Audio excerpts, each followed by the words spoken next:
Welcome to the Make It Happen with Will Polston podcast. So in terms of your clientele, they've ranged from all different people, from Olympic athletes to A-list celebrities to film directors and producers, business owners. I mean, people from all manners of walks of life in all different, from all different industries, places, and sort of levels of their, I suppose I was going to say, levels of their career, right up to sort of C-suite executives. What would you say across the board, whether you're working with someone that works for a company but just wants to be the best version of themselves, right through to the people that the peak performance athletes, if there was 3 habits that you would suggest them to do every day, what would those 3 habits be?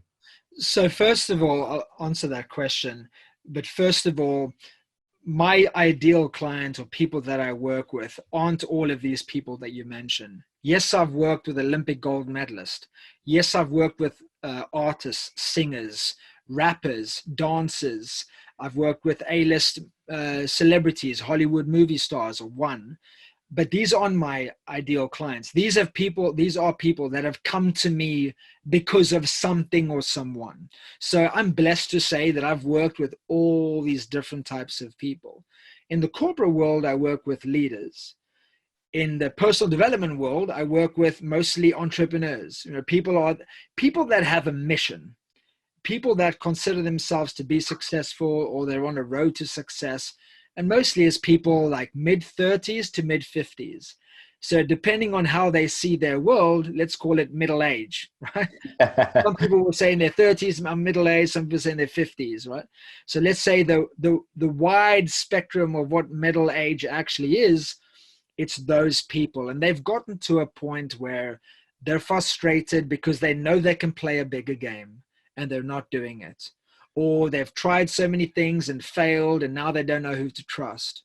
Or they just recognize that they have this awareness that they're not living their best life and they want to figure out how to do it. So those are the particular people. So if that's you listening to this, or for anyone else really, the 3 things that I would say, and this was obviously unprepared, I didn't know that this question was coming to me. The number 1 is being all in on what you're doing. And I don't mean, this can be very easily mistaken with me because of what I've always been known for, intensity and high performance. When I say go all in on what you're doing, I don't mean not sleep ever.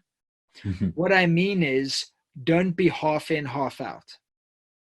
Don't sit on the fence, because whether it is you're talking to the universe or you're talking to God, the universe or Mother Nature or God, they're sitting there going, excuse my language, no, I'll do a version of swearing. Make up your feckin' mind. Make up your mind. Like, how can I give you what you want? How can the world give you what you want if you can't even make up your mind about what it is that you want? So, like, if you're going to do something, and I just got off a coaching call with one of my best clients, like, I love this guy to pieces. We just absolutely both agree that if you want something, you need to be all in. You need to be non-negotiable about it. You need to, if you're going to do something like, this is how I want to live, right? I put this on my knuckles, LWNR, live with no regrets. I want to get to my grave, regardless of whether I die at 40. Look, I almost died at 38. I almost died at 37.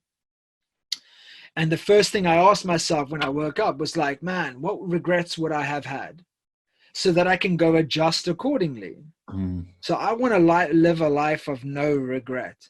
And if that means that you need to slow your life down or cut people out or, stop doing what you're doing, don't do it by half measures. Because as long as you are doing what you want to do, all in 100%, you'll never have regret. And here's the cool thing. I promise you that even if you never reach your goal ever in your life, your greatest goal, because you were all in, you won't die with regret. You'll die with pride. You'll die with satisfaction. You'll have your shoulders up high. And you say, you know what? I didn't get to where I wanted to go, but I damn well gave it everything I had, my mind, my body, and my heart. So that for me would be the number 1 thing. If you're waking up in the morning and you're making a decision to go at it, as David Goggins would say, or to go after your life, to go after your dreams and your visions. And at the end of your day, you have a conversation with yourself and you know that you didn't give it your all. You didn't put yourself first. You didn't have the right conversations. Then you have no one to blame. And part of what I teach, the number one thing I teach in my coaching, either in my public coaching community or my high-level one-to-one coaching, it's the same thing. The number one thing we got to get clear on is that you are responsible for everything in your life.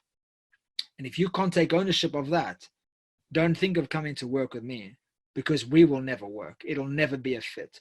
You got to take ownership of that. Like it says behind me, own, right? Own your life so that you can be the CEO of your life. You do that, then we can dance, baby. Then we can rock. But until you do that, you're never going to be all in, because you're always going to have permission, or you're always going to give yourself permission to say, hey, I didn't do this because of that, or I didn't say that because of this, or this person made me feel this way, or, you know, that experience resulted in me being like just, you know what I mean? I don't want to sound insensitive. Like, I do my very best to coach from a place of love and compassion.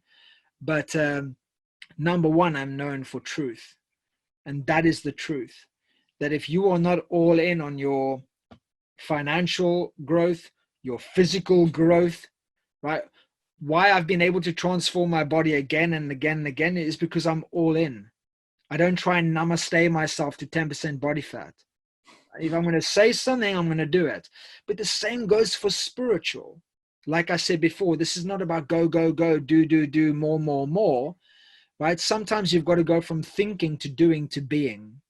So for me right now, after my accident, part of my growth is to, or success, you know, you're looking for success tips.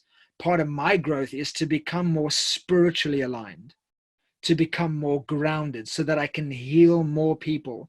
I can understand more people, but also I can accept more people into my life.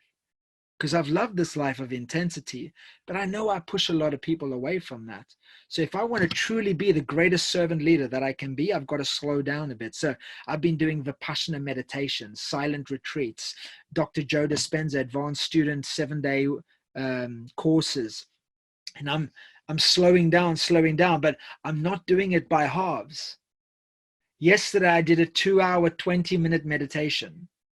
Do you see what I'm getting at here? Sometimes doing more is doing less, but you can still do less by being all in.